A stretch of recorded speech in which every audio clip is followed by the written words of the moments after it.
औरंगाबाद से गत 31 जनवरी 2024 को रिटायर हो चुका हूं। और हमारी अभी की स्थिति ऐसी है, क्या गत वर्ष तक हमें सरकार ने वेतन बराबर दिया, लेकिन अब बीते हुए 7 महीनों से हमारी स्थिति ऐसी है कि हमें कांटों से खून नहीं रहा, क्योंकि हमारे घर के जो अखराजात हैं वो अखराजात हम समय पर सामने वालों को दे नहीं पा रहे। अभी तक हमको ऊपर वाले ने जो शासन की ओर से प्रति माह जो भी वेतन दिया था उससे हमने हमारे घर का परिवार लेकर चला, लेकिन अब आगे चलकर हमें ऐसा लगता है कि अब हमारा भविष्य में क्या होगा।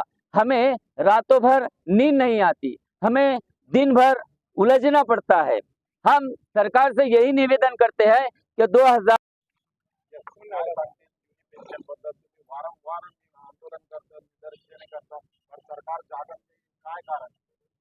याचं कारण असं आहे की सरकार निवडणुका डोळ्यापुढे घेऊन वेगवेगळे निर्णय घेत आहे।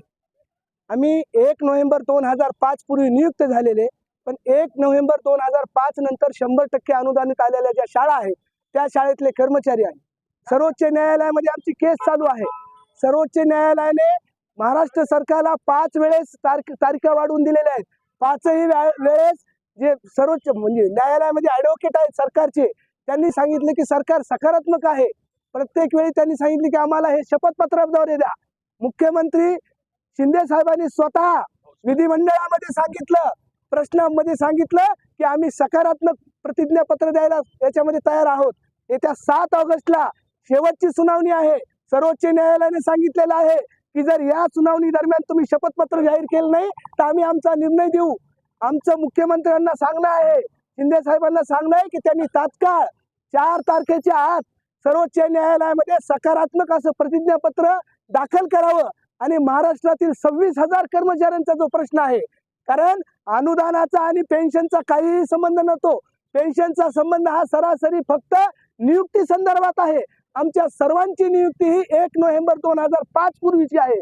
म्हणून महाराष्ट्र शासनाला सांगणे, यानंतर सुद्धा जर महाराष्ट्र शासनाने आमचं म्हणणं ऐकलं नाही तर 4 तारखेनंतर मुख्यमंत्री आणि मंत्रिमंडळ जिथे जिथे जातील त्या ठिकाणी मराठवाडा शिक्षक संघ काळे झेंडे दाखवेल आणि मुख्यमंत्र्यांना कॅनॉय रोखण्याचा प्रयत्न करेल। जर आमचा प्रश्न सोडवला नाही तर जो आम्हाला जुनी पेन्शन योजना देईल त्यांना त्यांच्याच बाजूने आम्ही मतदान करणार आहोत। मी भाई चंद्रकांत चव्हाण, मराठवाडा शिक्षक संघ।